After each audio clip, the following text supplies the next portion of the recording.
ধন্যবাদ সকলকে। আমরা আধুনিক পদার্থবিজ্ঞানের সূচনা এই চ্যাপ্টারটা নিয়ে কথা বলতেছিলাম। আমরা আজকে আলোচনা করব তোমার ভরের আপেক্ষিকতা, অর্থাৎ গতিশীল অবস্থায় বস্তুর ভর যে বৃদ্ধি পায় সেই বিষয়টা নিয়ে আমরা কথা বলবো। তোমরা জানো বিজ্ঞানী আলবার্ট আইনস্টাইন কি বলছিল, সময়, দৈর্ঘ্য, ভর এগুলা পরম কিছু না, এগুলো হচ্ছে আপেক্ষিক, নাকি এগুলো গতির উপরে নির্ভর করে। অলরেডি আমরা সময়ের আপেক্ষিকতা বা কাল দীর্ঘায়ন নিয়ে আলোচনা করেছি। দৈর্ঘ্যের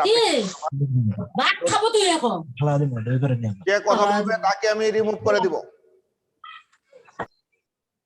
তোমাদের মধ্যে যে কথা বলবে আমি তাকে রিমুভ করে দিব।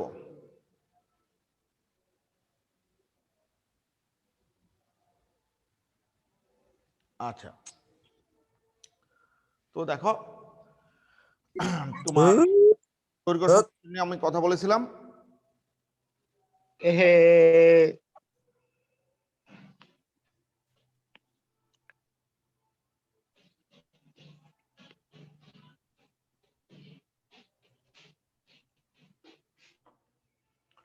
দৈর্ঘ্য সংকোচন নিয়ে কথা বলেছিলাম। আজকে আমরা কথা বলবো ভরের আপেক্ষিকতা বা ভর বৃদ্ধির সমীকরণটা নিয়ে।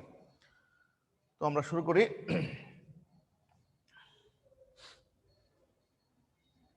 আমরা জানি তোমার আমাদের এই আলোচনাগুলোর মধ্যে তোমার দুটি প্রসঙ্গ কাঠামো থাকে, একটা স্থির থাকে আর একটা ওইটার সাপেক্ষে সমবেগে গতিশীল থাকে, তাই না?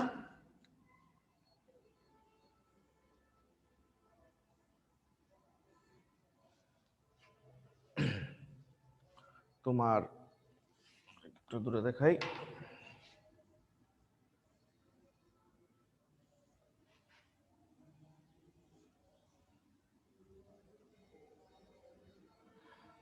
এটা একটা প্রসঙ্গ কাঠামো এক্স ওয়াই জেড। এই প্রসঙ্গ কাঠামোটাকে আমরা নাম দিয়েছিলাম এস। এটা হচ্ছে স্থির, এই প্রসঙ্গ কাঠামোটা স্থির। আচ্ছা, এখানে আরেকটা প্রসঙ্গ কাঠামো আছে, সেটা হচ্ছে তোমার গতিশীল। তো দেখো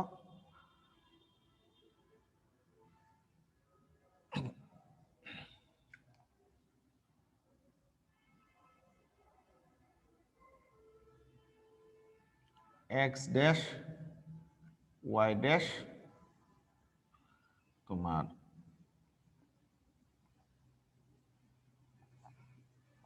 জেড ড্যাশ। তো এই কাঠামোটাকে আমরা নাম দিয়েছিলাম এস ড্যাশ, আর এটা হচ্ছে তোমার ভি সমবেগে গতিশীল। ভি সমবেগে গতিশীল, এটা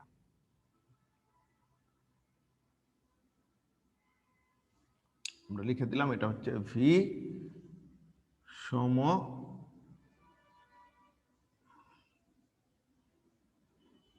গতিশীল।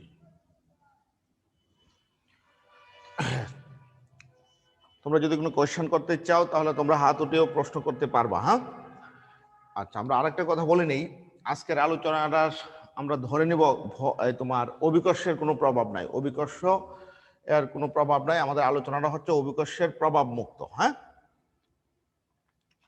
তো এই দুটি প্রসঙ্গ কাঠামো যে আছে, এই দুইটা প্রসঙ্গ কাঠামোতে দুইজন ব্যক্তি আছে। মনে করো এখানে একজন ব্যক্তি আছে বা পর্যবেক্ষক আছে, এইখানে আরেকজন পর্যবেক্ষক আছে, নাকি? দুইজন পর্যবেক্ষক দুইটা প্রসঙ্গ কাঠামোতে অবস্থান করতেছে। তাহলে তোমার এই কাঠামোটা স্থির, এটার সাপেক্ষে এটা ভি সমবেগে গতিশীল। বাট ওইখানে যে পর্যবেক্ষক আছে, ওই পর্যবেক্ষক কিন্তু ওই কাঠামোর সাপেক্ষে স্থির, মাথায় রাখবা। কারণ তোমার ওই কাঠামোটা যে তোমার আছে, ওই কাঠামোর মধ্যেই কিন্তু তোমার এখানে একজন দর্শক বা পর্যবেক্ষক আছে। তাহলে এর সাপেক্ষে এটা গতিশীল, ওই পর্যবেক্ষক গতিশীল, বাট এই কাঠামোর সাপেক্ষে কিন্তু এই পর্যবেক্ষক স্থির। এখন এই দুইজনের কাছে দুইটা গোলক আছে বা দুইটা মার্বেল আছে মনে করো, নাকি?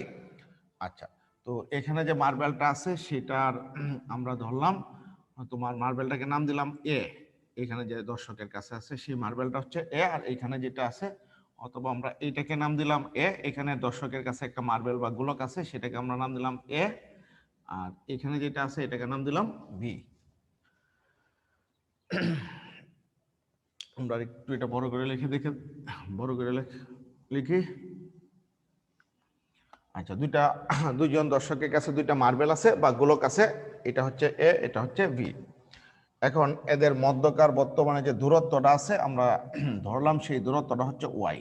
এই যে দূরত্বটা যে আছে এটা আমরা ধরলাম তোমার ওয়াই।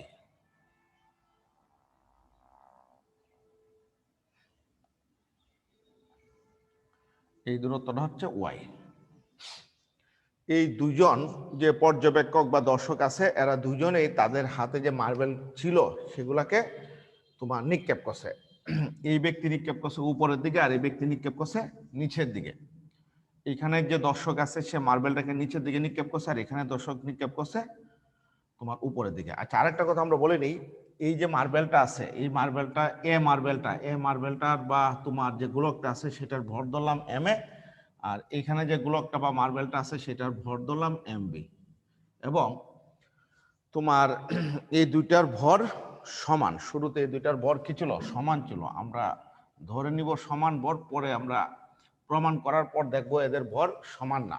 কারণটা হচ্ছে এইখানে দর্শকের সাপেক্ষে তার কাছে যে মার্বেলটা আছে সেটা স্থির বা গোলকটা যে আছে, আর এইখানে দর্শকের সাপেক্ষে তার কাছে যে গোলক বা মার্বেল আছে সেটাও কিন্তু স্থির। বুঝতেই পারছো? তাহলে আমরা শুরুতে ধরে নিছি এই দুইটা মার্বেলের ভর সমান। কারণটা হচ্ছে এই লোকে তার মার্বেলটার ভর পরিমাপ করছে এবং এই লোকে তার মার্বেলটার ভর পরিমাপ করছে, নাকি?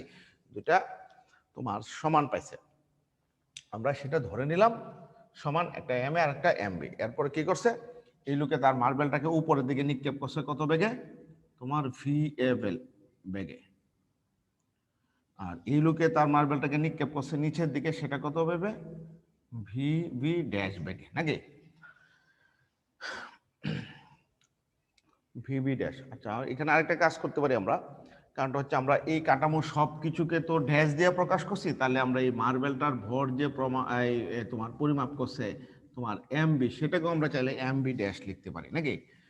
তোমার এস কাঠামোর দর্শক তার হাতে যে মার্বেলটা আছে সেটার ভর পরিমাপ করছে এম এ। এস ড্যাশ কাঠামোর দর্শক তার কাছে যে বি মার্বেলটা আছে সেটার ভর পরিমাপ করছে তোমার এমবি ড্যাশ। যেহেতু আমরা এখানে সবকিছুকে ড্যাশ দিয়ে প্রকাশ করছি, প্রাইম দিয়ে প্রকাশ করছি, এই জন্য আমরা ড্যাশ দিয়ে দিলাম, নাকি? এবং শুরুতে এই দুইটার ভর কি ছিল? সমান ছিল।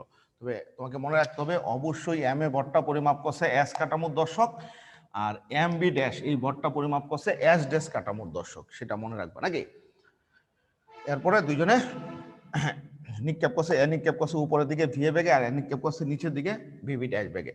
এবং এই যে ভিএ ড্যাশ এবং ভিভি ড্যাশ, এই লোকে সে পরিমাপ করছে তার মার্বেলটার ব্যাগ ভিএ, আর এই লোকে পরিমাপ করছে তার মার্বেলটার ব্যাগ নিচের দিকে ভিভি ড্যাশ, এবং এই দুইটা ব্যাগের মান কিন্তু কি হবে? সমান হবে, নাকি? আমি আবার বলতেছি, এই ভিএ এই ভ্যালোসিটিটা পরিমাপ করছে কিন্তু এস কাঠামোর দর্শক তার মার্বেলটার ব্যাগ, আর ভিভি ড্যাশ এই ভ্যালোসিটি পরিমাপ করছে এস ড্যাশ কাঠামোর দর্শক সে যে মার্বেলটাকে নিক্ষেপ করছে সেটার ভ্যালোসিটি বা ব্যাগ। তাহলে যেহেতু ভি আর ভিভি ড্যাশ সমান, তাহলে এই দুইটা মার্বেল সমান দূরত্বে গিয়ে তাদের মধ্যে কি লাগবে? একটা ধাক্কা বা সংঘর্ষ লাগবে, নাকি? তাহলে আমরা জানি কত দূরত্বে যে ধাক্কাটা লাগবে, যেহেতু এখান থেকে এই দূরত্বটা সম্পূর্ণটা ওয়াই, তাহলে আমরা জানি এই জায়গায় যে ধাক্কা লাগবে। তাহলে এই দূরত্বটা কত হবে? এখান থেকে ওয়াই বাই টু, আবার উপর থেকেও যদি বিবেচনা করো সেটাও হবে ওয়াই বাই টু, নাকি?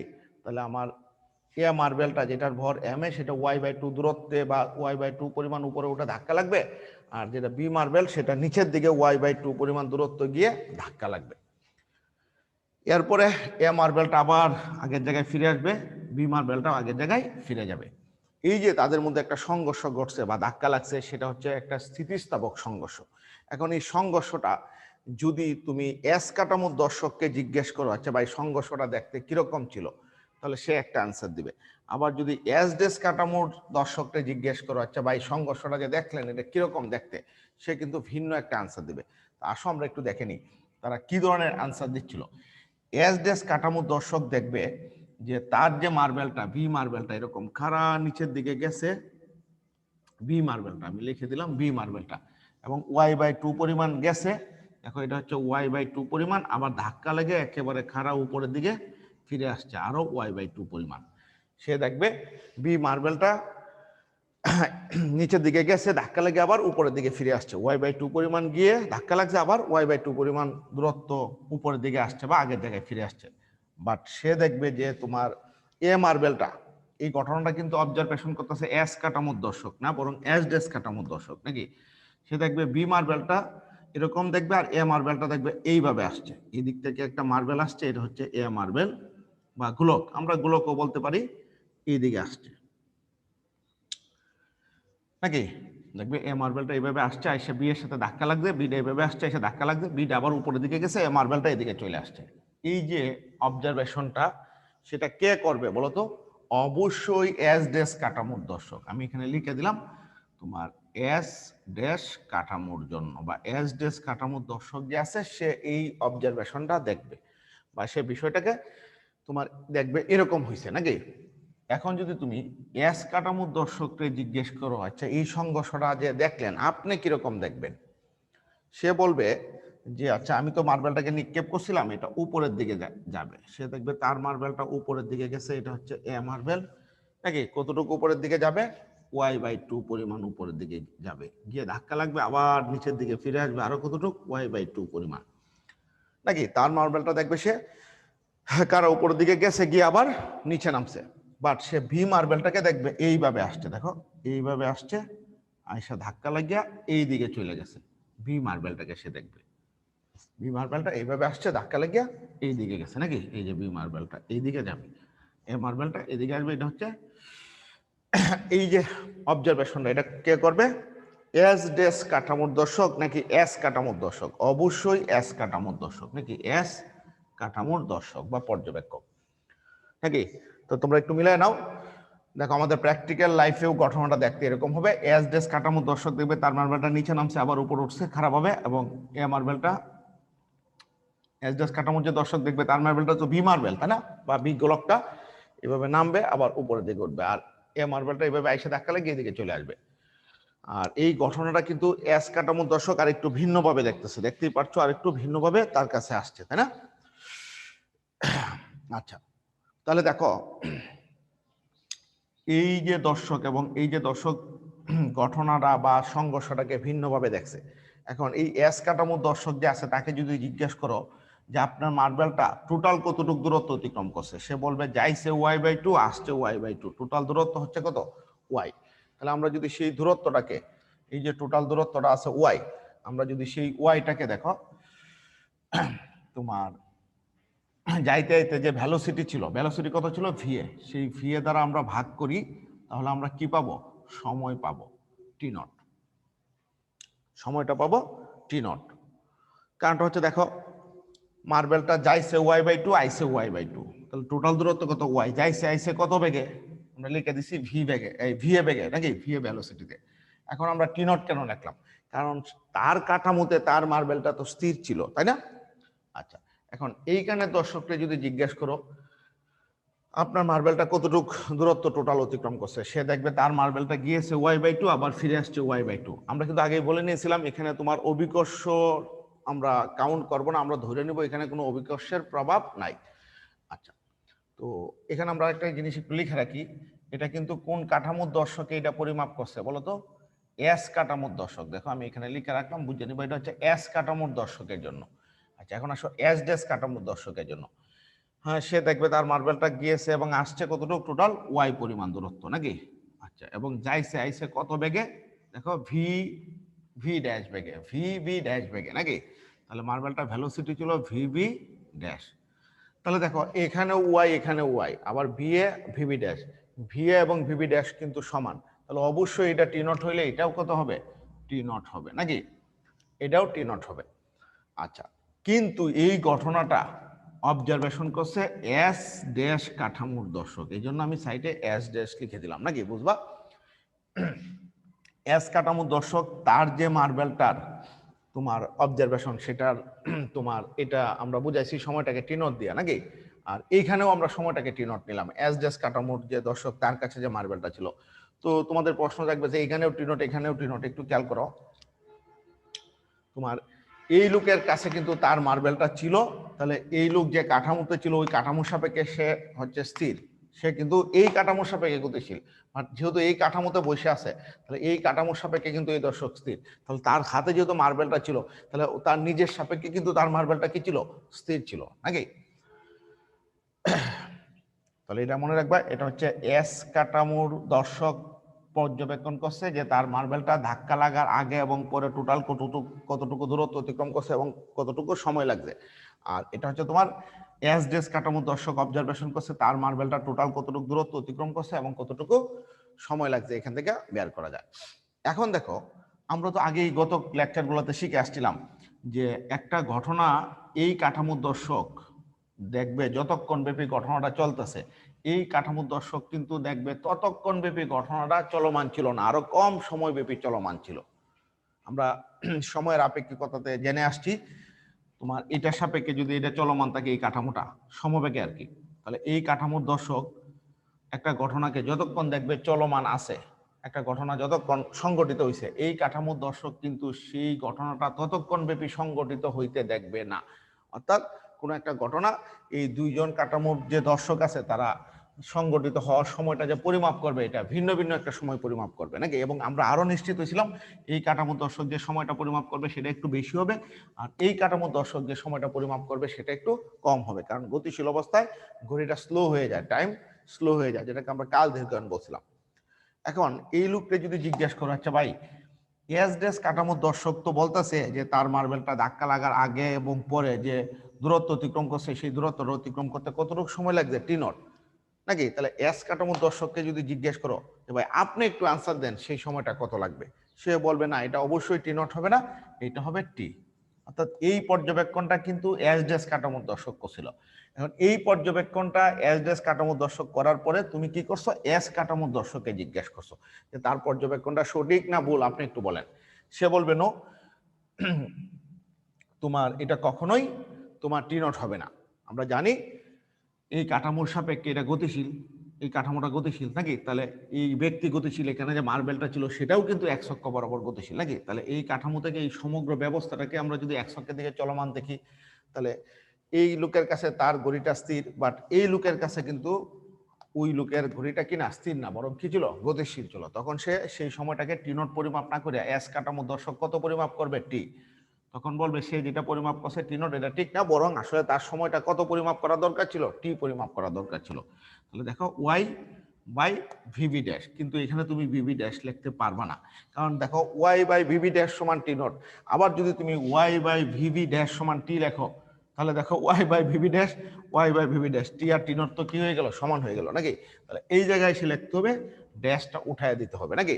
তাহলে হ্যাঁ কিরকম হলো দেখো, এই এস কাঠামোর দর্শক দেখবে এই মার্বেলটা যে তোমার নিচের দিকে আসছিল এবং উপরের দিকে ফিরে গেছিল সেই ভ্যালোসিটি কিন্তু ভিভি ড্যাশ না, এই এস কাঠামোর দর্শক বরং পরিমাপ করবে ওই মার্বেলটার বা গোলকটার ভ্যালোসিটি ছিল ভিভি।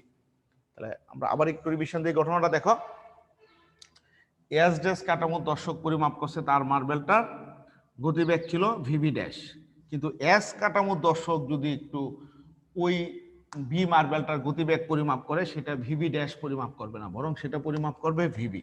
যেহেতু গতিবেগটা ভিন্ন পরিমাপ করবে সেই জন্য সময়টাও কি হয়ে যাবে, ভিন্ন হয়ে যাবে নাকি।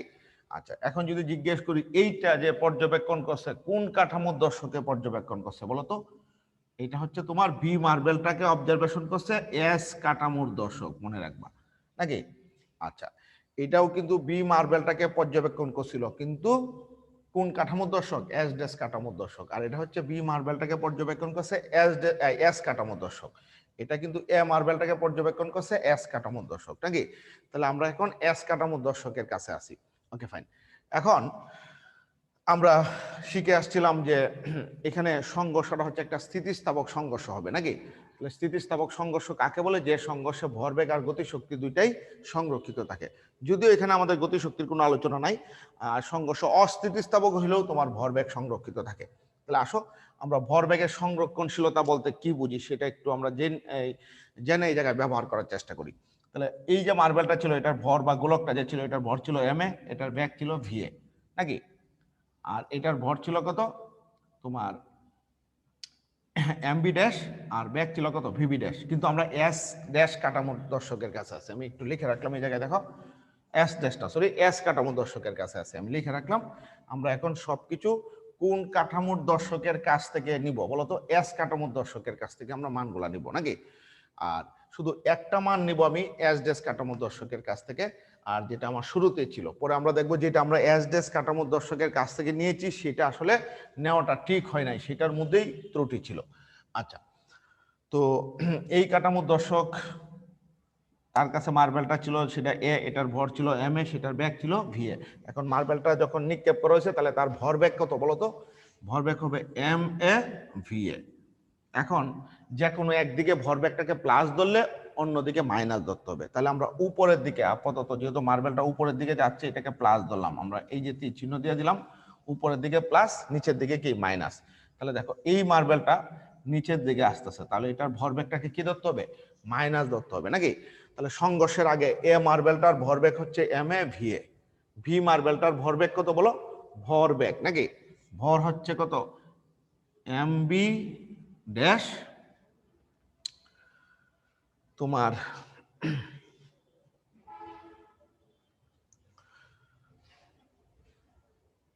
আচ্ছা, আমরা তো সবকিছু এস কাঠামো দর্শকের সাপেক্ষে নিচ্ছি নাকি? আচ্ছা, তাহলে আমরা এম বি ড্যাশ যদি নেই তাহলে কিন্তু ওই যে আমরা বলছিলাম একটা মান এস ড্যাশ কাঠামো দর্শকের কাছ থেকে নিয়েছি নাকি? না, তাহলে আমরা একটা কাজ করব, আমরা তোমার এইভাবে চিন্তা করি যে এস ড্যাশ কাঠামো দর্শক ওই বি মার্বেলটার ভর পরিমাপ করছিল কত? তোমার এম বি ড্যাশ, কিন্তু এস কাঠামো দর্শক সেই বি মার্বেলটার ভর পরিমাপ করবে তোমার আরেকটু ভিন্ন নাকি? আচ্ছা, সেটাতে যাওয়ার আগে আমরা আরেকটা কাজ করতে পারি।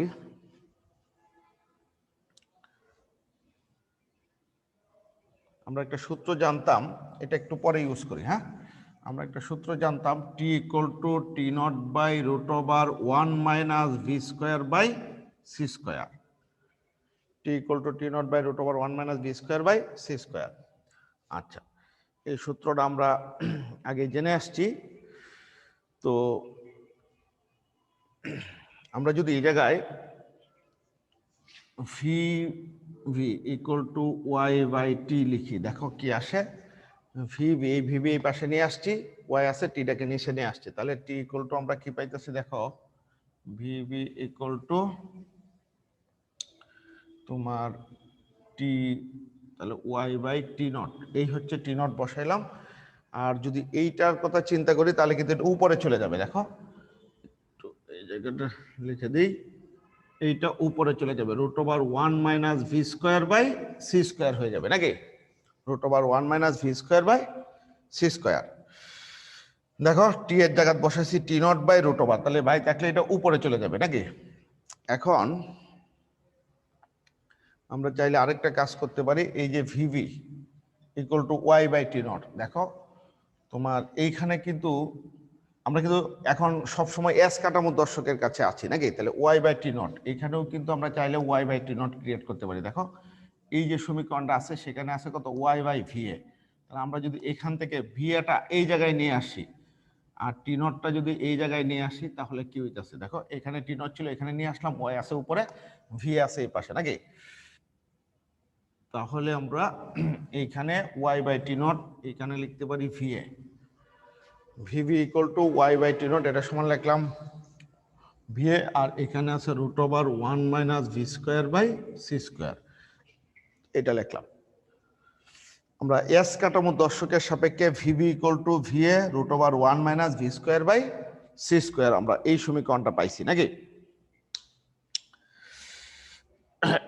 এখন আমরা সেই ভরবেগের সংরক্ষণ সূত্রটা অ্যাপ্লাই করব, তোমার যেটা আমরা বলতেছিলাম ভরবেগের সংরক্ষণ সূত্রটা। তো আমরা আবার একটু জায়গায় ফিরে আসি। এই মার্বেলটার ভর ছিল এম এ, ব্যাগ ছিল ভি এ, উপরের দিকে আমরা উপরের দিকটা পজিটিভ ধরলাম আর নিচের দিকটা কি ধরলাম? নেগেটিভ ধরলাম। তুমি চাইলে উপরের দিকটা নেগেটিভ, নিচেরটা পজিটিভ ধরতে পারবা, সমস্যা হবে না। তাহলে ভর ছিল এম এ, ব্যাগ ছিল ভি এ, আর এই কাঠামো দর্শকের সাপেক্ষে এই মার্বেলটার ভর হবে এম বি, ভর হবে এম বি, আর ব্যাগ হবে তোমার ভিবি ড্যাশের জায়গা হবে ব্যাগ হবে ভিবি নাকি? তাহলে একটা প্লাস ধরলে একটা মাইনাস, তাহলে আমরা লিখতে পারবো এম বি ভিবি। এরপরে ধাক্কা লাগার পরে এ মার্বেলটা আবার আগের জায়গায় ফিরে আসছে, এই দিকে ফিরে আসছে, তাহলে এই দিকে যদি ফিরে আসে তাহলে এই দিকটাকে আমরা ধরবো মাইনাস, আর বিটা যদি আগের জায়গায় ফিরে যায় এই দিকে তাহলে এটাকে ধরবো প্লাস, কারণ আমরা জানি উপরের দিকে প্লাস নিচের দিকে মাইনাস। তাহলে বি মার্বেলটার আর এ মার্বেলটার জন্য নতুন করে আবার ভরবেগ পাইতেছি, তাহলে তোমার এ মার্বেলটার ভরবেগটা হয়ে যাবে এম এ ভি এ, কিন্তু এটা মাইনাস কারণ এটা এখন নিচের দিকে আসছে, আর বি মার্বেলটা উপরের দিকে গেছে, এটা হবে তখন প্লাস, তাহলে প্লাস এম বি ভিবি।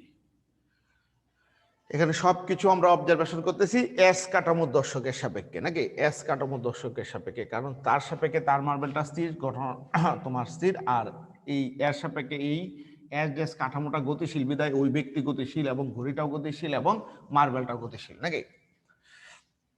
এখন দেখো আমরা যদি এম এ ভি এ এটাকে এই পাশে নিয়ে আসি তাহলে হয়ে যাবে 2 m A V a equal to m b v b, যদি এই পাশে নিই 2 এম বি ভিবি, 2 আমরা কেটে দিলাম, যদি আমরা 2 কেটে দিই তাহলে কি আসতেছে দেখো, এই 2 যদি আমরা বাদ দিয়ে দিই এটা আসতেছে, নাকি? এখানে আমরা এম বি এটার পরিবর্তে কি বসাতে পারি দেখো, m A V a, m b লিখে দিলাম ভিবি, ভিবি এর পরিবর্তে আমরা পাইতেছি v a √1 - v square by C square, এই সমীকরণটা আমরা পাইতেছি।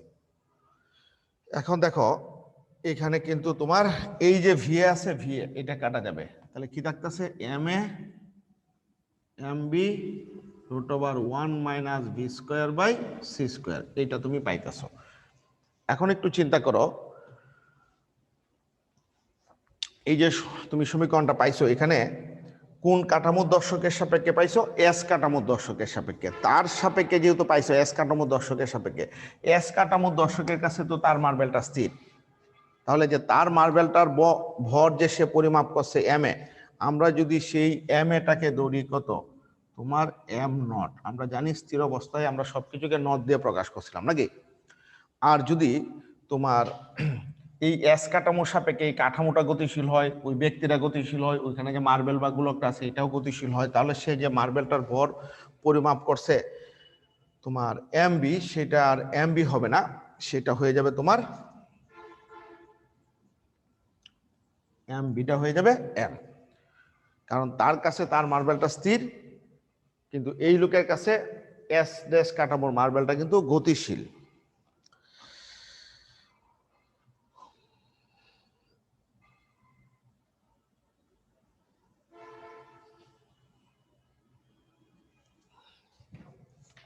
তাহলে আমরা ফিনিশিং এ কি পাইতেছি, এম এর জায়গায় যদি এম নট ধরি আর এম বি এর জায়গায় যদি এম ধরি, তাহলে দেখো কি আসতেছে, m equal to m naught √1 - v square by C square. এখন যদি তুমি এই সমীকরণটাকে বইয়ের মতো করে একটু সাজায় লিখো তাহলে এইভাবে লিখতে পারবা। দেখো এই সমীকরণটাতে আমাদের বইয়ে কেমনে লিখছে,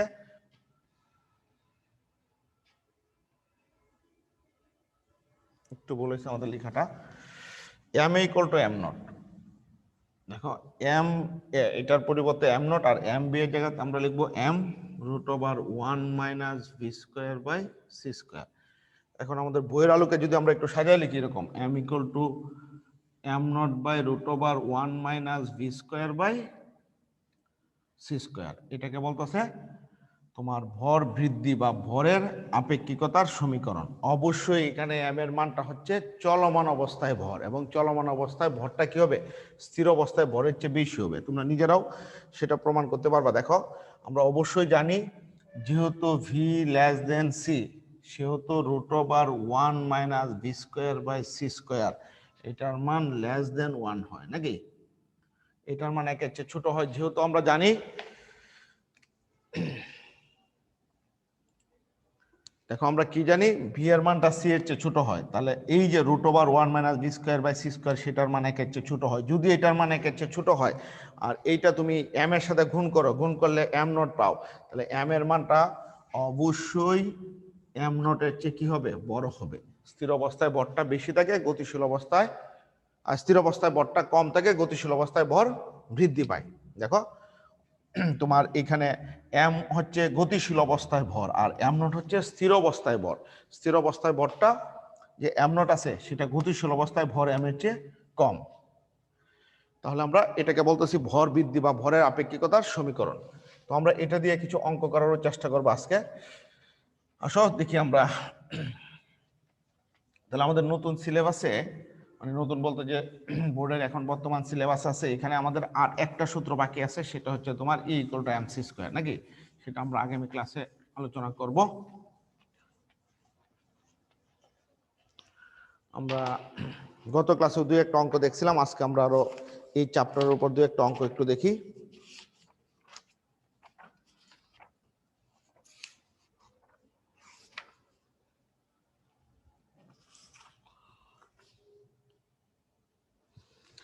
দেখো, তোমরা যে বইটা ফলো করো ডক্টর শাহজাহান তোমনের বই 390 পেজে 34 নম্বর অঙ্কটা। তোমরা কি আছো? একটু হ্যান্ড রাইজ করো তো দেখি, কাটা কাটা ক্লাসে আসছো, একটু হাত ওঠাও তো দেখি। মশুর, শিহাব, তন্ময়, আচ্ছা ধন্যবাদ।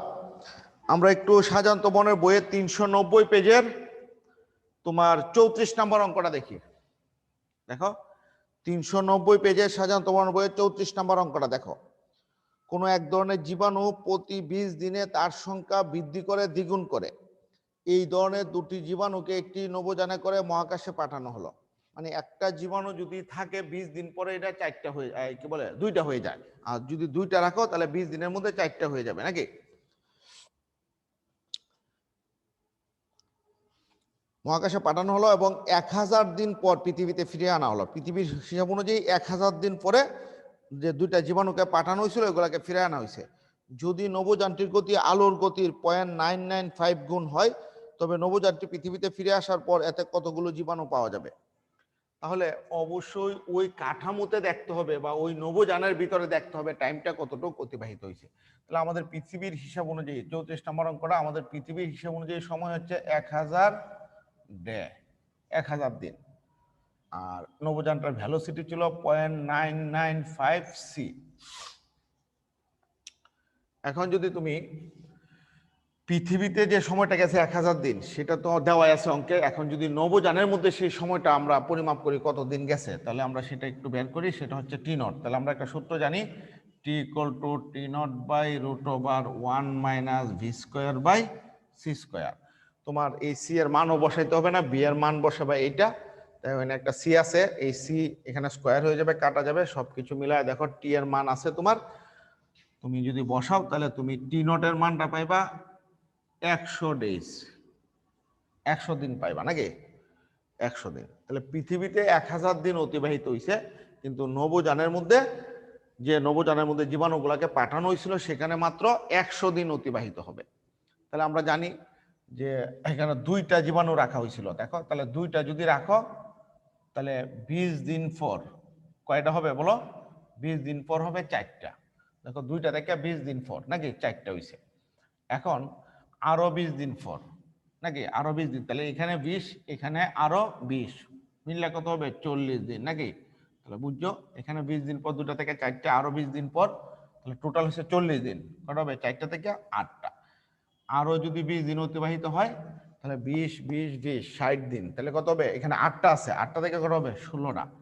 আরো যদি 20 দিন অতিবাহিত হয় 16টা থেকে হবে 32টা। আশা করি বুঝতেছ। এরপরে দেখো কত হয়েছে? 20 40 60 80, কিন্তু আমার 100 দিন গেছে নভোযানের ভিতরে, নাকি? তাহলে 100 দিন, 100 দিন মানে কি আরো 20 দিন, তাহলে হবে 64টা জীবাণু পাওয়া যাবে যখন পৃথিবীতে ফিরে আসবে। টোটাল 64টা জীবাণু পাওয়া যাবে। দেখো কেমনে 100 দিন হয়েছে, এখানে হয়েছে 40, এখানে হয়েছে 60, এখানে হয়েছে 80, এখানে হয়েছে তোমার 100। টোটালটা দেখো যোগ করলে 100 দিন পরে যেহেতু 2টা জীবাণু রাখা হয়েছিল 64টা পাওয়া যাবে। আর পৃথিবীর হিসাব অনুযায়ী কিন্তু এখানে হিউজ পরিমাণ জীবাণু সৃষ্টি হবে, কিন্তু পৃথিবীর হিসাব অনুযায়ী তোমার সেটা করলে হবে না। এরপরে আমরা আরো একটা অঙ্ক দেখব, যে একজন ভদ্র মহিলা, দেখো এটা তোমার বইয়ের 591 পেজের 48 নম্বর অঙ্কটা। দেখো এটার অ্যান্সারটা তোমাদের বইয়ে যে দেওয়া আছে সেটা ভুল দেওয়া আছে অ্যান্সারটা, আমরা সঠিকভাবে অঙ্কটা করার চেষ্টা করব। তোমার 48 নম্বর অঙ্কটা বইয়ের, একজন ভদ্র মহিলা মহাশূন্যযানে চড়ে 4 আলোকবর্ষ দূরে একটি গ্রহে 0.9 সি বেগে যাবেন এবং ফিরে আসবেন। তার যমজ বোন যিনি পৃথিবীতে ছিলেন এর চেয়ে কত বয়স কম হবে। অর্থাৎ দুজন যমজ মহিলা আছে, একজন পৃথিবীতে অবস্থান করছে আর একজন একটা দূরের গ্রহে গেছে। আলোর বেগেও যদি যায় তাহলে 4 বছর সময় লাগবে এবং ফিরে আসলে আরো 4 বছর, কিন্তু সে আলোর বেগের চেয়ে একটু কম বেগে গেছে, 0.9 সি বেগে গেছে। তাহলে আমরা দেখব তার যমজ বোনের চেয়ে যে যাওয়া আসা করছে গতিশীল ছিল তার বয়সটা কতটুকু কমে যাবে। তো যদি তোমার পৃথিবী থেকে টাইমটা হিসাব করি, সে যে যাইছে আইছে, পৃথিবী থেকে যদি আমরা সময়টা হিসাব করি তাহলে হবে এটা হবে টি, কারণ আমাদের সাপেক্ষে সে গতিশীল ছিল। তোমার 4 আলোকবর্ষ দূরে গেছে নাকি, তাহলে যদি 4 আলোকবর্ষ দূরে যাওয়া আসা করে গেছে 0.9 সি বেগে, তাহলে আমরা শর্টকাটে এইভাবে করতে পারবো 2 × 4 সি দিয়ে আলোর বেগ বুঝাইছি। কেন 4 সি দিছি, কারণটা হচ্ছে তোমার যাইছে এবং আইছে টোটাল 8 হয়ে গেছে, সেটাকে আমি 2 দিয়ে গুণ করে বুঝাইছি 0.9 × সি। তাহলে এখান থেকে যদি সি কাইটা দাও তাহলে পৃথিবীর হিসাব অনুযায়ী তার যাইতে আইতে কতটুকু সময় লাগছে আমরা সেটা বের করতে পারবো। সেটা হচ্ছে তোমার 8.889 তোমার বছর সময় লাগবে তার যাইতে আইতে। আর আলোর বেগে যাইলে তার কোনো টাইম, তার কাছে টাইম লাগতো না, আমাদের কাছে লাগতো 8 বছর। যদি আলোর বেগে সে চলাচল করতো আমাদের হিসেব অনুযায়ী সময়টা হয়তো 8 বছর, কিন্তু আলোর বেগের চেয়ে একটু কম বেগে যাইছে এসে বিধায় আমাদের কাছে 8 বছরের চেয়ে একটু বেশি হয়েছে। এখন আমরা দেখবো তার কাছে সেই সময়টা কতদিন অতিবাহিত হয়েছে নাকি। তাহলে আমরা জানি v = 0.9 সি, এটা হচ্ছে তার ভ্যালোসিটি। তাহলে তার হিসেব অনুযায়ী সময়টা হচ্ছে টি নট। আমরা দেখবো টি নট = হোয়াট, এটা কিন্তু চাইছে না, তারপর আমরা এটা বের করব। দেখো আমরা একটা সূত্র জানি টি = T0/√1 - v²/c²। এখান থেকে যদি আমরা টি নটটা বের করি তাহলে আমরা টি নটের মানটা পাবো তোমার কত আসবে, 3.875। 3.875 এত বছর সময় অতিবাহিত হবে। তাহলে ওই যে ভদ্র মহিলা সে তার বোনকে পৃথিবীতে রেখে অন্য একটা গ্রহে গেছিল, যাইতে আইতে আমাদের হিসাব অনুযায়ী সময় লাগছে, এই সময়টা লাগছে 8.889 বছর, বা তার হিসাব অনুযায়ী সময় লাগছে কত বছর, 3.875 বছর। তাহলে সে তার যমজ বোনের চেয়ে এত বছর পরিমাণ কি হয়ে যাবে, এত বছর না, এই দুইটা বছরের পার্থক্যের সমান কি হয়ে যাবে, ছোট হয়ে যাবে, কারণ তার হিসাবে তো এতটুকু সময় লাগছে। আর পৃথিবীর হিসাব অনুযায়ী বা তার বোন যে পৃথিবীতে ছিল তার কাছে সেই সময়টা এতটুকু অতিবাহিত হয়েছে। তাহলে এখানে আমরা যদি সময়ের পার্থক্যটা বের করতে চাই delta T = T minus T not, তাহলে আমরা যে মানটা পাবো এই ডেল্টা টি = টি এর মান বসাবা, টি নট বসাবা, সেটা হবে 5.014, এরকম একটা সময় পাওয়া যাবে, 014 বছর। আচ্ছা, তো যে মহিলা গতিশীল ছিল সে তার যমজ বোনের চেয়ে এত বছরে ছোট হয়ে যাবে, কিন্তু আমাদের বইয়ে দেখাইছে সেটা হচ্ছে তোমার 11.5 বছর। এটা ভুল আনসার, কারণ যদি ওই মহিলা, ওই ভদ্র মহিলা আলোর বেগেও চলাচল করত, লাইটের স্পিডে যদি চলাচল করত, তাও কিন্তু সে তার যমজ বোনের চেয়ে তোমার 8 বছরের ছোট হইতো। কারণ দেখো, যদি কথার কথা যদি ওই মহিলা আলোর বেগে চলাচল করতো তা আমাদের পৃথিবীর হিসেব অনুযায়ী টি এর মান কত আসতো, 8 বছর। আর তার যে সময়টা টি নট ছিল সেই টি নট আসতো কত বছর, 0 বছর, কারণ আলোর বেগে গেলে সময় একেবারেই থেমে যাইতো তার কাছে। তাহলে তুমি যদি তখন টি থেকে টি নট বাদ দিতা তাহলে কিন্তু এখানে কত পাইতা, 8 বছর পাইতা, কিন্তু এখানে দেখা যাচ্ছে কত, 11.something। অর্থাৎ তাহলে বুঝাইতেছে ওই মহিলা আলোর বেগের চেয়েও বেশি বেগে গেছে, কারণ তাহলে তার বয়স বাড়ার পরিবর্তে আরো কমা শুরু করবে। তো বুঝতেই পারছো। ধন্যবাদ, আজকের ক্লাসটা এই পর্যন্তই। আগামী ক্লাসে আমরা তোমার E = mc² এই সূত্রটা নিয়ে কথা বলবো এবং আরো কিছু গাণিতিক সমস্যা আমরা আলোচনা করব। সামনে যে পরীক্ষা সেটার জন্য তোমরা প্রিপারেশন নিতে থাকো, এবং যদি আগামী ক্লাসে প্রশ্ন থাকে